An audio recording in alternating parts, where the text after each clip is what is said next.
Und jetzt geht's zum Flughafen.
So, Einreise hat geklappt, Hotel habe ich auch gefunden, Uber hat funktioniert, jetzt bin ich aber ganz schön platt und gehe schlafen, mal gucken wie lange und dann sehen wir uns morgen.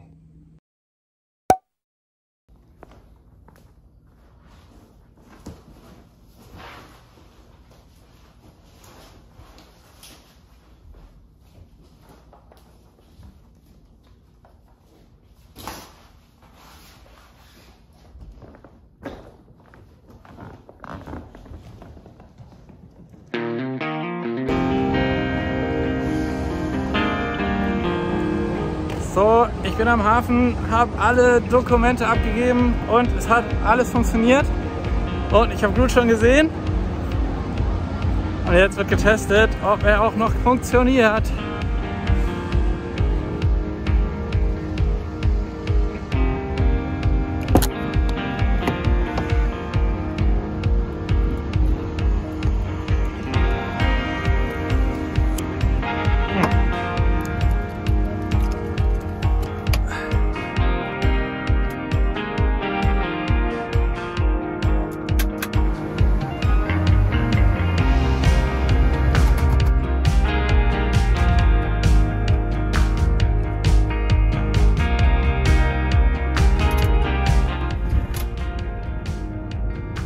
Hello!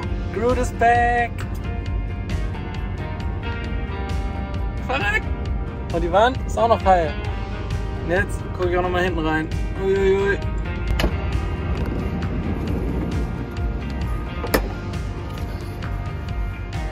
Oh yeah!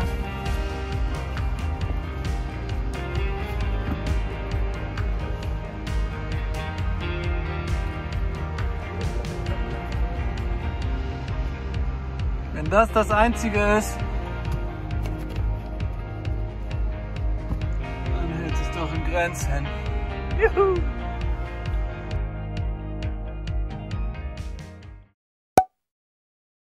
So, liebe Leute, der erste Tag in Kanada ist schon rum und ich bin jetzt schon komplett überwältigt, wie der Start jetzt hier in Kanada war.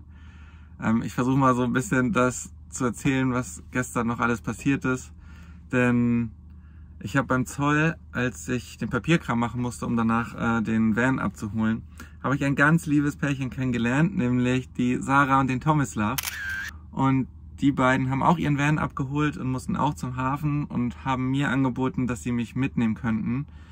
Denn die zwei haben Familie in Halifax und wurden von Cliff abgeholt und konnten mich mitnehmen, weil sie noch einen Platz frei hatten. Was schon an sich richtig cool war und ich ja mega happy war, dass ich das quasi mir da kein Uber holen musste und jemanden kennengelernt habe, die mega nett waren und halt direkt angeboten haben, mich mitzunehmen, fand ich einfach richtig klasse. Aber dabei sollte es dann auch nicht bleiben, denn als wir die Vans abgeholt haben, haben die erstmal richtig lange auf mich warten müssen, weil das bei mir alles ein bisschen länger gedauert hat. Aber Cliff hat dann noch angeboten, ob ich nicht die erste Nacht bei denen stehen möchte und bei denen frühstücken möchte und hat mich direkt mit nach Hause eingeladen. Ja, auch da, ich wusste gar nicht, was ich sagen sollte, war einfach so schon wieder von dieser Gastfreundlichkeit so überwältigt, aber ja, durfte dann mitfahren, bin hinterher gefahren und ja, habe dann Cliffs Familie kennengelernt und Christine und habe da eigentlich den ganzen ersten Tag dann verbracht. Habe da übernachtet und es gab Lasagne am Abend, am Frühstück gab es Speck mit Eiern, also total verrückt. Und die zwei und ihre Kids, die 3 Jungs sind auch mega, mega nett und ja, richtig abgefahren. Und ich konnte auch da schon quasi alles am Van machen. Wir haben zusammen die Hackbox angebracht, ich konnte alles einräumen, alles fertig machen. Das heißt, der Van ist schon fast fertig. Es braucht nur noch Wasser, Gas und die Sachen musste ich noch holen. Aber absoluter Wahnsinn. Also so lieb, so nett, so gastfreundlich und das direkt am ersten Tag. Ja, einfach schon fast sprachlos und nochmal an euch 1000 Dank. Also richtig klasse. Jetzt werden wir noch frühstücken und dann werde ich mit Tomislav und Sarah mir noch Halifax angucken. Werde hoffentlich auf dem Weg vielleicht schon Gas auffüllen können. Das müssen wir mal gucken. Und ja, dann sollte ich mich so langsam mal auf den Weg nach Toronto machen, denn das sind echt einige Kilometer. Ich glaube insgesamt sind es 1800 Kilometer. Und ja, vielleicht unterschätze ich das auch ein bisschen, wie viel ich am Anfang aufgrund des Jetlags überhaupt fahren kann. Deswegen muss ich mal gucken, ob das alles klappt. Jetzt will ich gar nicht zu viel erzählen, denn wir frühstücken jetzt noch und dann geht's Richtung Halifax und da werde ich euch bestimmt auch ein bisschen was zeigen.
Tschüss!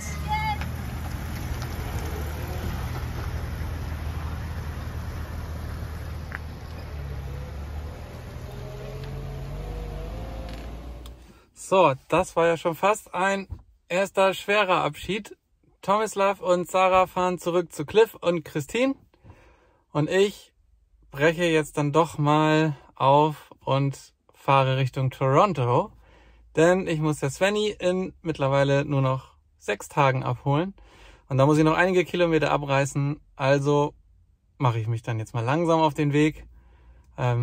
Erster Stopp wird aber erstmal Wasser auftanken sein. Und dann gucke ich mal, ob ich noch eine Kleinigkeit einkaufe. Aber das würde ich sonst wahrscheinlich morgen machen. Und dann schaue ich mal, wie weit ich heute komme. Also erstmal los.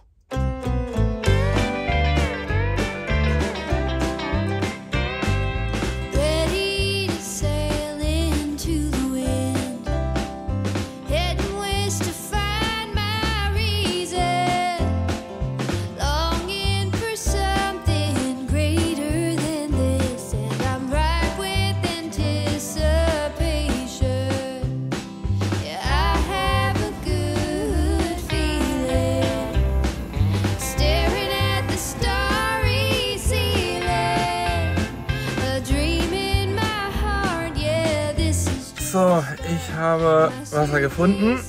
Damit habe ich wieder ein To-Do erledigt, damit der Van wieder komplett hergestellt wird. Bin noch so circa 220 Kilometer gefahren und ja, habe einen schönen Stellplatz auf dem Walmart-Parkplatz gefunden. Hier stehe ich auch nicht alleine, hier stehen bestimmt noch 10, 12 andere Vans und Wohnmobile. Also ein sehr beliebter Platz. Passt aber ganz gut, denn morgen werde ich noch mal ein bisschen einkaufen. Der hat nämlich hier nachts geschlossen. Hätte ich aber sonst auch sowieso nicht gemacht. Und wenn das dann morgen erledigt ist, dann geht's auch schon wieder weiter Richtung Toronto. Und jetzt ist es 11:15. Jetlag kickt eigentlich auch immer noch ein bisschen in. Und damit gehe ich jetzt schlafen. Bis morgen.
Halleluja, ist das teuer. Erster Einkauf erledigt. Wir haben jetzt ein Brot gemacht, damit ich ein bisschen was gefrühstückt habe. Und dann geht es auch schon direkt auf die Straße. Aber Lebensmittel einkaufen in Kanada, das hat's in sich.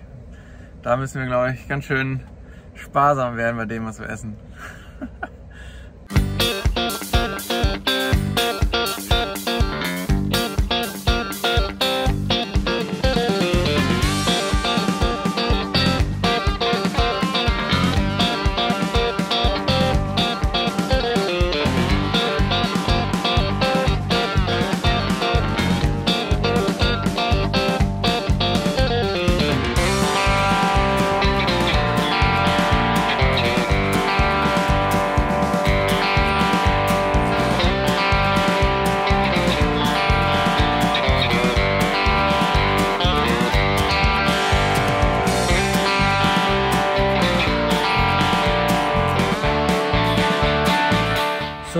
Ich habe mal kurz angehalten, denn so ganz ohne Zwischenstopp kann ich hier jetzt auch nicht durchs Land brettern.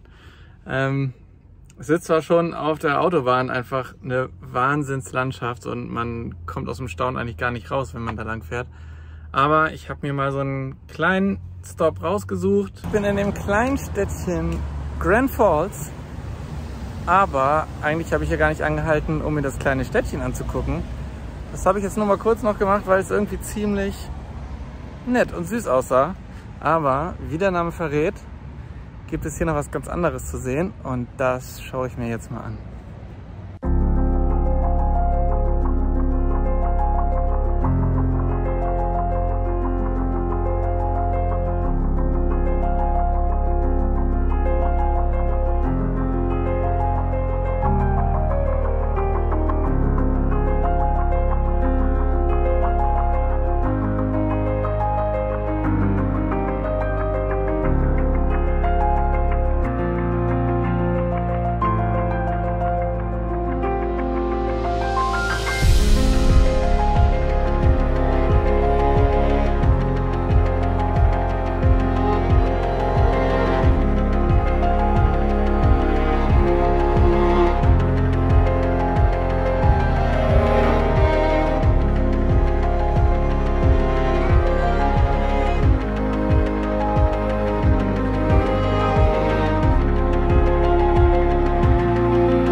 Also dieser Abstecher hat sich doch mal richtig gelohnt und das Wetter ist auch jetzt gerade richtig gut geworden. Freut mich natürlich wieder riesig. Der Start hier in Kanada hätte natürlich besser sein können, nämlich wenn Svenny und Pepper dabei wären. Aber angesichts dieser Umstände ist es einfach grandios. Das ist absoluter Wahnsinn und ich freue mich schon mega darauf, das alles mit Svenny zu erleben und das mit ihr zu teilen und ihr das nicht alles nur anhand von Fotos kurz zu zeigen. Aber lang ist ja nicht mehr hin. Ich habe heute richtig Strecke geschafft. Bin die ersten 600 Kilometer insgesamt Richtung Toronto gefahren und den Rest werde ich hoffentlich dann auch noch bis Dienstag schaffen. Und das werdet ihr dann erst nächste Woche sehen, denn für diese Woche war es das erstmal.